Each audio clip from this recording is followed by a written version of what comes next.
অনেক দিন পর বরের জন্য একটা ডিনার ডেট অ্যারেঞ্জ করলাম। খুব সহজে এত সুন্দর করে কিভাবে একটা ডিনার ডেট অ্যারেঞ্জ করে বরকে সারপ্রাইজ দিলাম, চলুন আজকের ভিডিওতে সেটাই শেয়ার করি। আমাদের দুজনেরই অনেক দিন যাবৎ ফিশ বারবিকিউ খেতে ইচ্ছা করছিল। আমি তো দীর্ঘ 2 বছর আগে কক্সবাজার গিয়েছিলাম, সেখানেই ফিশ বারবিকিউ লাস্ট খেয়েছিলাম, তারপর আর খাওয়াই হয়নি। ফায়াজের আব্বা কালকে রাতে অফিস থেকে আসার সময় একটা বড় তেলাপিয়া মাছ এনেছে, কারণ আমি ভিডিওগুলোতে অনেক দেখেছি তেলাপিয়া মাছ দিয়ে খুব মজাদার করে বারবিকিউ করা যায়। এই মাছটা প্রায় 1 কেজি ওজনের বেশি হবে। আমি এটা কাটতেই পারতেছিলাম না, তাই ফাইয়াজের আব্বার হেল্প নিয়েছিলাম। আমি নর্মালি চিকেন তান্দুরি যে প্রসেসে করি সেই প্রসেসেই মশলাগুলা সব রেডি করে নিলাম। নিজের হাতে কখনোই ফিশ বারবিকিউ করিনি এর আগে, এটাই ফার্স্ট টাইম, তাই আমি একটু ভয়ও পাচ্ছিলাম টেস্ট আসলে কেমন আসবে। আমি দুপুরের পরে এই ফিশটা সুন্দর করে সব মশলা দিয়ে ম্যারিনেট করে ফ্রিজে রেখে দেব। সুন্দর করে আমি একদম ভেতরে ভেতরে মশলাগুলা ঢুকাই দিচ্ছিলাম, যাতে কোনোভাবে মাছের একটা কাঁচা গন্ধ না থাকে। এখন এটা ফ্রিজে রেখে দিব। এখন ঘড়িতে প্রায় 10:30 বাজে। এখন আমি এইটা বারবিকিউ করার জন্য চুলায় দিয়ে দিলাম। এটা আমি একদমই পুড়াবো না, জাস্ট ভাজতে ভাজতেই একটা পুরা ফ্লেভার আনবো। এই তো দেখেন, ভাজতে ভাজতেই কিন্তু একটা সুন্দর স্মোকি ফ্লেভার চলে আসে।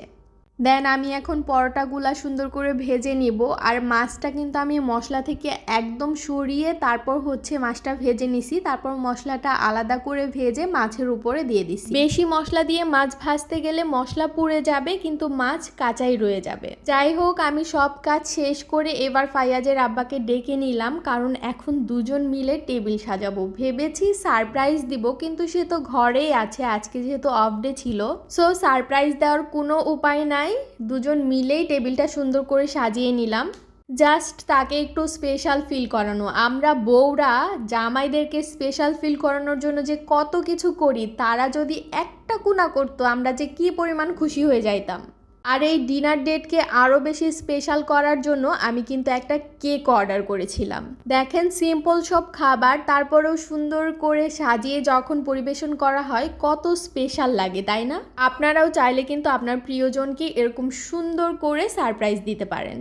আর হ্যাঁ, বলাই তো হয়নি, এই কেকটা কিন্তু আপনারা পেয়ে যাবেন অরোরা ফুড ফেসবুক পেজে। শুধুমাত্র তারা ঢাকাতেই ডেলিভারি দিয়ে থাকে। দেখেন, আমাদের কিন্তু মাঝখানে ঝগড়াও লেগে গেছিল, আমি কিন্তু পুরা কান্না করে ফেলছিলাম, এরকম অবস্থা।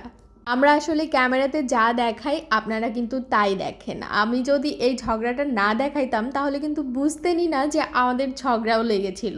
যাই হোক, আমরা বউরা একটু বেশিই অভিমানী, যার জন্য একটুতেই আমাদের অনেক বেশি অভিমান হয়ে যায়।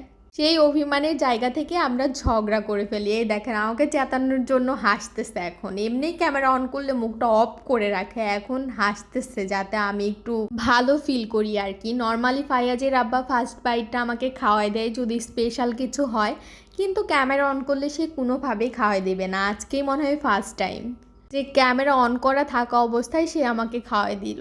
ফিশ বারবিকিউয়ের টেস্টটা মোটামুটি হয়েছিল, খুব একটা খারাপ হয় নাই। তবে এই সালাদটা যা হয়েছিল না, সব মিলিয়ে খেতে কিন্তু বেশ ভালো লাগছিল। এই ডিনার ডেটকে আরও বেশি স্পেশাল করে তুলেছে এই মজাদার এবং সুন্দর কেকটা। আপনারা যারা ঢাকার ভেতরে আছেন তারা হোমমেড, স্বাস্থ্যকর এবং রিজনেবল প্রাইজে কেক খেতে হলে অবশ্যই অরোরা ফুড ভিজিট করবেন। Thanks for watching. Allah Hafiz.